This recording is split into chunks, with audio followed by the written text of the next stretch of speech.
Hello, everybody. Hello, everybody. Today is Thursday, January 7th, and I got good news. Um, Yesterday, I told people that the content would be a little bit different, and if they didn't agree with me or whatever, to unsubscribe. And we got one person that unsubscribed. So, yeah, congratulations to me. We got rid of dead weight. So now that we have all authentic people on here, now let's get to the content. All the fake people are gone. We got rid of them. Today we're gonna just discuss a little bit about uh, strategy and how the Republican Party didn't have a strategy. They didn't have a strategy, in my opinion. And I mean, if you just follow everything, it shows that when Donald Trump didn't really support the votes and how he said that the voting system didn't work. It made Republican voters not trust the system. When you don't trust something, and you usually don't deal with it or involve yourself with it. So that was one thing. And then I know when they stormed the uh, when they stormed the room, there were people that were objecting, and it was going to be a process. But after that, then they turned around, and some people who voted that they disagreed and they wanted to contest it or whatever, those people came back, and when the session started back, those people changed their mind. And so basically, the president is President Biden. So the Republican Party, they really actually jammed themselves, and I'm happy about it. I mean, it is what it is. That was a choice you made. I tell people all the time, life is about option, choice, and decisions. Those are the choices that you made, and that's why the outcome came out as it did. The good part is that the Democrats and $600 and everything and their philosophies is definitely, I'm in agreement with some, because people need help, people need money. So as it relates to the stimulus, you know, number one, that's a good thing. Whether it's $1,400 additional, or they might just say $2,000, because they keep making the term $2,000. It's not necessarily to the point where the $2,000 is calculated with the 600 that people got. So that's one thing. If $1,400 or $2,000 come, especially in the next 30 days or less, it's a good thing. We don't have to bicker back and forth, because there's enough people in the House and the House and the Senate to pass it, and then either Congress, I guess it goes to Congress, and yes, they could pass it, or either it goes right to the president, which is the Democrat. And there's 50 Republicans, 50 Democrats. So the deciding factor is Kamala Harris, which is the vice president. So basically, that's it as it relates to that. As far as, like I said, number one, the stimulus, $1,400 or $2,000. Number two, unemployment, retroactive, a very big thing.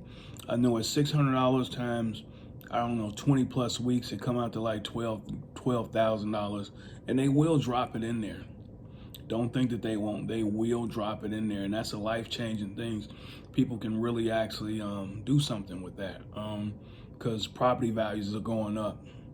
I mean, if you paid attention, I mean, while we looking to the right, being distracted to the left, these property values are going up.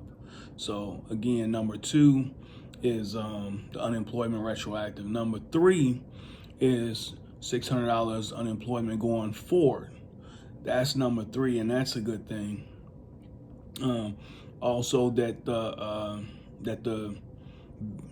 vaccine and such, they don't have really control of it like they really actually thought that they would.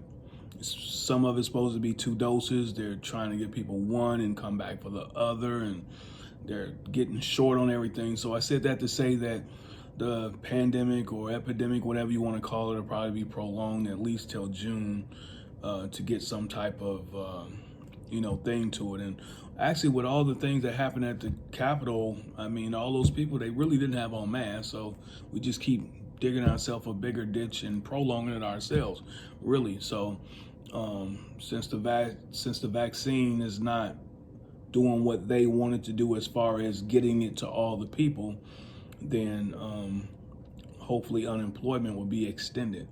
So you got the stimulus, $1,400 to $2,000, number one. Number two, unemployment retroactive, going back to like July, because it's August, September, October, November, December, 4 or 5 months. And then you got the unemployment going forward if it's $600. And then the extension is number four. If we can get it extended from March to say like June, and other than that, then we go over to the EIDL and S.42227, which states that you're supposed to get the $10,000. So if you got $2,000, then they owe you $8,000. If you got more than one business, and July 11th was the cutoff time, so it had been processing. If anybody's familiar with what I'm saying, it's helpful, but it was processing. So anything after July 11th, it just stopped. So it's been saying processing ever since, meaning that if you were due $1,000 grant, actually you're supposed to get the 1,000 and still another 9.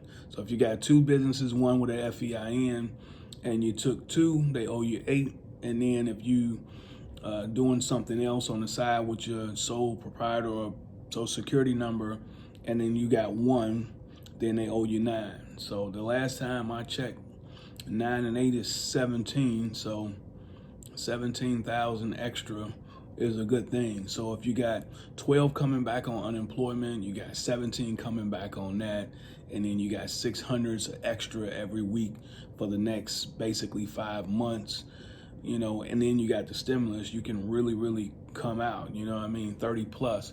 Also, the EIDL loan. So as long as you got like a 630, just say a 640 FICO score, I would say FICO 8. In another video, I'm gonna get into the different FICO scoring systems, 4, 5, and 2 for mortgages, FICO 8 for revolving, and FICO, I believe it's 6 for auto. I don't know, but I'll get into that at a later date. But my point is that when it comes or relates to the EIDL loan, your FICO score, if it's FICO 8, should be about 640. 640 usually gives you a 570 Vantage score. If you want a Vantage score, you can go to Google, Experian, Connect, and it'll come up Vantage score. You pay $14.99, something like that, and then you can get the Vantage score. But SBA only pulls Experian, and they go off the Vantage score, and your Vantage score needs to be a 570.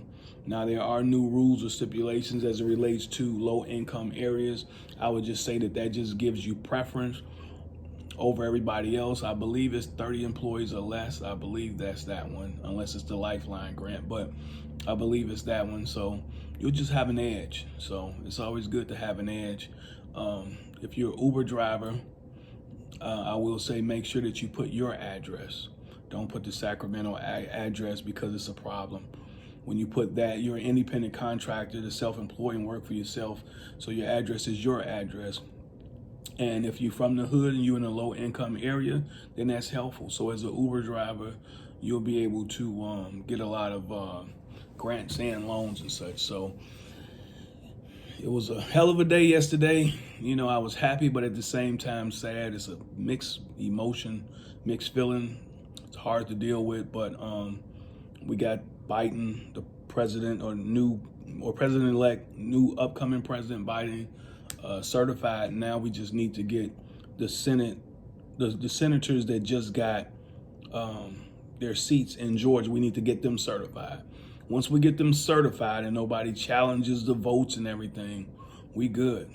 So it's going to be a lot of money circulating. So get ready. I think that's probably about it. I don't know. Thanks, thinkers.